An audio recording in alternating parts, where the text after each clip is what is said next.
चुकी हूँ बद्रीनाथ धाम, जो कि 4 धामों में आता है। और आप मेरे पीछे देख रहे हो इतना भव्य डेकोरेशन, इतना पूरी दुल्हन की तरह सजी हुई है। ये मेन द्वार है मंदिर में प्रवेश करने का। और अंदर जब आप जाएंगे तो अंदर मेन मंदिर है लक्ष्मी नारायण का।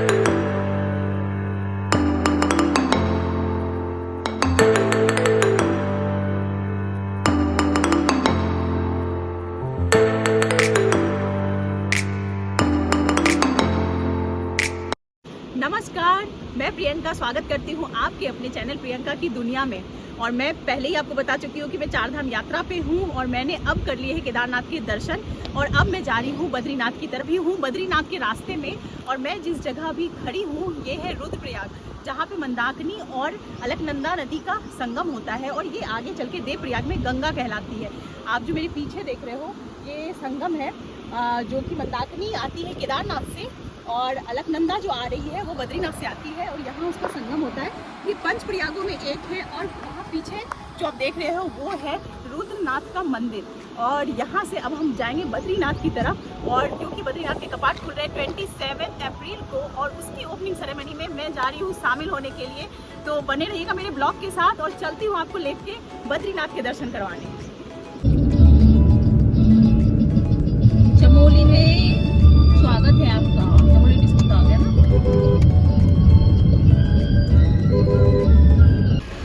बद्रीनाथ के रास्ते में आपको पूरा कंस्ट्रक्शन का काम मिलेगा। थोड़े रास्ते टूटे फूटे मिलेंगे, थोड़े पहाड़ भी टूटे फूटे मिलेंगे, लैंडस्लाइडिंग भी कहीं कहीं हुई है।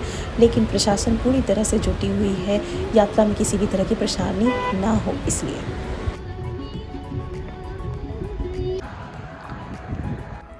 तो दोस्तों मैं अभी केदारनाथ से बद्रीनाथ की तरफ जा रही हूँ। और केदारनाथ से बद्रीनाथ जाने में 2 रास्ते आते हैं। एक तो आप चोपता होके जा सकते हैं और दूसरा जो रास्ता आता है वो है रुद्रप्रयाग होके। मैं जो रास्ते से आ रही हूँ वो है रुद्रप्रयाग। और अभी मैं जो हूँ वो पीपल कोटी में हूँ। ये बहुत ही पॉपुलर जगह है। अगर मैक्सिमम जो श्रद्धालु आते हैं वो यहाँ स्टे करते हैं, अगर नाइट हो जाती है आते जाते तो आप भी यहाँ स्टे कर सकते हैं। यहाँ हम चाय वगैरह पीने के लिए रुके हैं। और आगे जाएंगे हम जोशीमठ और उसके आगे बद्रीनाथ। कल सुबह बद्रीनाथ के कपाट खुल रहे हैं 7 बजे और हम करेंगे बद्रीनाथ के दर्शन। तो निकलते हैं अब यहाँ से। शाम होने से पहले पहुँचने की कोशिश करते हैं बद्रीनाथ की तरफ। तो चलिए।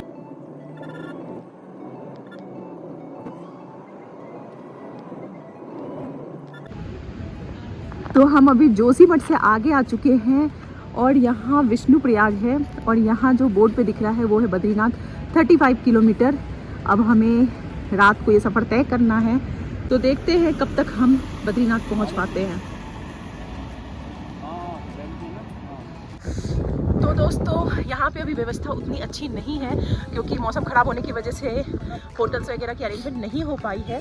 तो अभी क्या है कि बहुत मुश्किल से ढूंढने पे हमें रात को होटल्स मिले हैं। और प्राइस क्या है, कॉरिडोर का काम चल रहा है तो होटल्स तो है लेकिन लिमिटेड है। और वो भी तुम्हें मिले ना मिले एक ही बात है। और पैसे भी मनमाने मांगते हैं, मतलब 3000 से लेकर 8-10 हज़ार कुछ भी मांग सकते हैं। और उसके बाद आपके पास ऑप्शन सिर्फ 2 ही 3 धर्मशाला हैं। अगर जो गरीब लोग आते हैं या फिर लो बजट में आते हैं उनके लिए वही ऑप्शन है। उसमें भी जगह मिले ना मिले कुछ नहीं पता। GMVM की डॉर्मेट्री भी लगभग फुल रहती है। तो उसके लिए अगर आपको एडवांस बुकिंग करनी पड़ेगी, आप पहले से करवा लो रजिस्ट्रेशन के साथ साथ एडवांस बुकिंग की। अभी जो खबर आ रही है वो यही आ रही है कि रजिस्ट्रेशन और बुकिंग जिनकी होगी उन्हीं यात्रियों को आने दिया जाएगा। नहीं तो क्योंकि आपको ही दिक्कत होगी। इतनी ठंड में देख रहे हो हम कपड़ों के बाद भी इतना नाक मुँह सब एकदम पकड़े जैसा लाल हो गए। हम लोग एप्पल हो चुके हैं, बिल्कुल माइनस की टेम्परेचर में चल रहे हैं। तो चलते हैं, देखते हैं क्या क्या है अरेंजमेंट, कितनी लंबी लाइन है। चलिए देखते हैं, दिखाते हैं, आपको भी कराते हैं हम फर्स्ट डे दर्शन। Welcome to Badrinath Dham. जय बद्री विशाल जी। अब बद्रीनाथ के प्रवेश द्वार पे हम एंट्री कर रहे हैं। कोई ऐसा अरेंजमेंट नहीं है पार्किंग का, कहीं भी कोई भी गाड़ियाँ लगी हुई आप देख ही सकते हो। होटल्स की कमी नहीं है लेकिन सारी जगह जो कंस्ट्रक्शन का काम है इस वजह से प्रॉब्लम आ रही है पब्लिक को। चलिए यहाँ देखो लिखा हुआ है यहाँ 4 धाम रजिस्ट्रेशन यात्रा, लेकिन एक भी पर्सन नहीं है क्योंकि आज जब मैं आई थी यहाँ कोई रजिस्ट्रेशन चेक नहीं हुआ था। आने वाले टाइम में हो सकता है हो। यहाँ पे लिखा हुआ है कि बद्रीनाथ मंदिर और तप्त कुंड इधर ही है। तो चलते चलते देखते हैं तप कुंड और करते हैं दर्शन। स्वामी अवी मुक्तेश्वरानंद जो कि करेंट शंकराचार्य हैं, उनके भी दर्शन हो गए मुझे।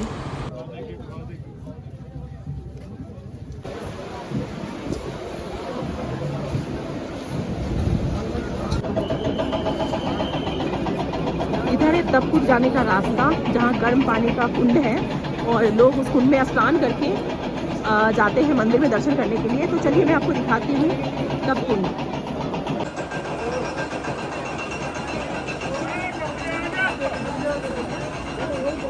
अभी हम आपको लेके जाने वाले हैं तप्त कुंड। यहाँ से है तप्त कुंड का मार्ग, आपको पास चल के दिखा। तो दोस्तों मैं पहुंच चुकी हूँ बद्रीनाथ धाम, जो कि 4 धामों में आता है।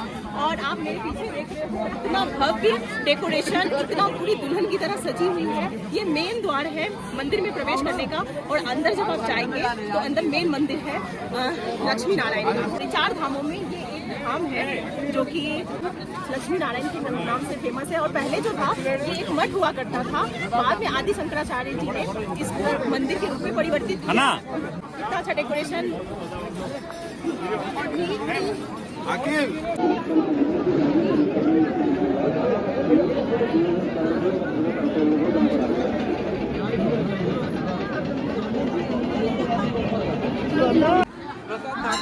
ये जो मेरे सामने आप देख रहे हो ये है लक्ष्मी नारायण का मेन मंदिर। और जो आपको मैंने पहले दिखाया वो था उनका प्रवेश द्वार। और ये आप देख रहे हो जो ये मठ के जैसा दिख रहा है। तो आप क्या बताना चाहेंगे कुछ मंदिर के बारे में? मंदिर वैसे वाकई में यहाँ पे मास्टर प्लान चल रहा, कुछ टाइम बाद बहुत ज़्यादा डेवलप हो जाएगा मंदिर।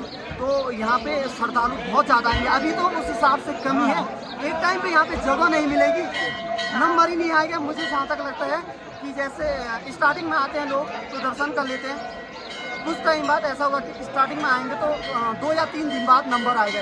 ये बहुत अच्छा लग रहा है, अच्छे से दर्शन हुए, बहुत अच्छे से दर्शन हुए हैं। और मैंने भी दर्शन कर लिए। दीपक, और मैं इनका चैनल भी मेंशन कर दूंगी, UK11 दीपक ब्लॉग। हाँ, और आपको फॉलो भी करना है इनको इंस्टाग्राम पे और सब्सक्राइब भी करना है इनके चैनल को। और दी को भी करें। हाँ, साथ में मुझे भी करें। तो ये मेरे पीछे मंदिर देखो, यहीं से हम अभी दर्शन करके बाहर आए हैं।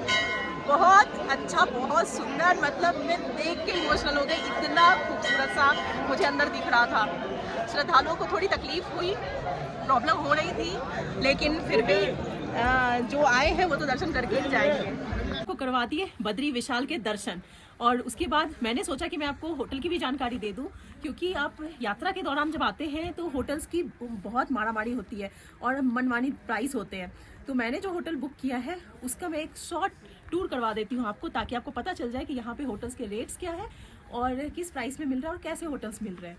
तो चलिए अंदर चलते हैं और मैं आपको दिखाती हूँ होटल।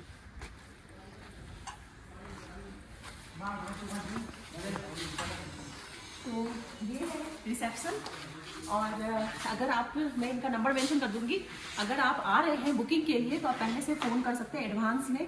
और होटल की जो प्राइस है यहाँ पे क्राउड के हिसाब से ऊपर नीचे होती है, अप डाउन होती है। सीजन में थोड़े प्राइस हाई होते हैं और आप ऑफ सीजन में आएंगे तो आपको कम प्राइस में भी अच्छे होटल्स मिल जाएंगे। और ये होटल्स काफ़ी अच्छा था। मैं आपको अपना रूम भी दिखाती हूँ, आप आइए।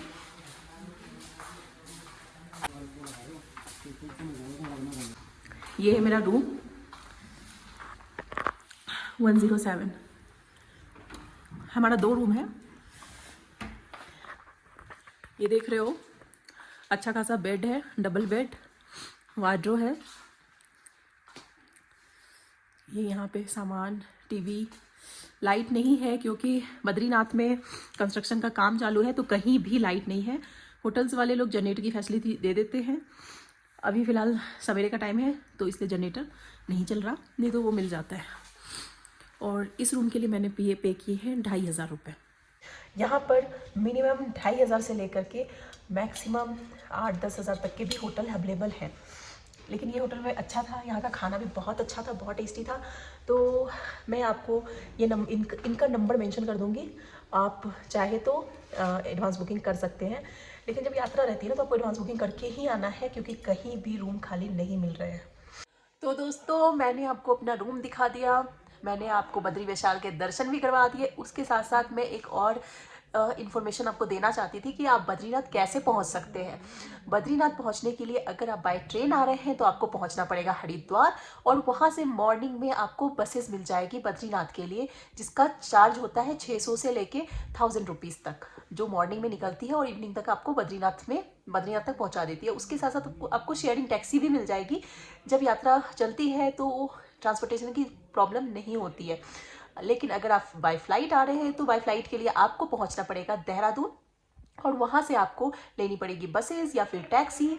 और अगर आप 4 सीटर कार लेते हैं और आप कार हरिद्वार से बुक करते हैं तो आपको कार के चार्जेस होंगे 4000 रुपीज़ पर डे के हिसाब से, और 6000 रुपीज़ 7 सीटर कार के पड़ेंगे। तो इस तरह आप बद्रीनाथ पहुंच सकते हैं आसानी से।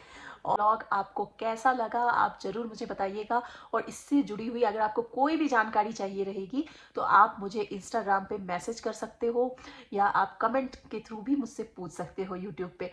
तो आप मुझे बताइए कि ये मेरी 4 धाम यात्रा आपको कैसी लग रही है। और 3 धाम मैंने कंप्लीट कर लिए हैं और 4थे धाम जाने की तैयारी हो रही है, तो वहाँ भी ले चलूँगी, आपको दर्शन करवाऊँगी। तो बने रहिएगा मेरे ब्लॉग के साथ, और मेरे चैनल को सब्सक्राइब करना ना भूलें। Thank you so much.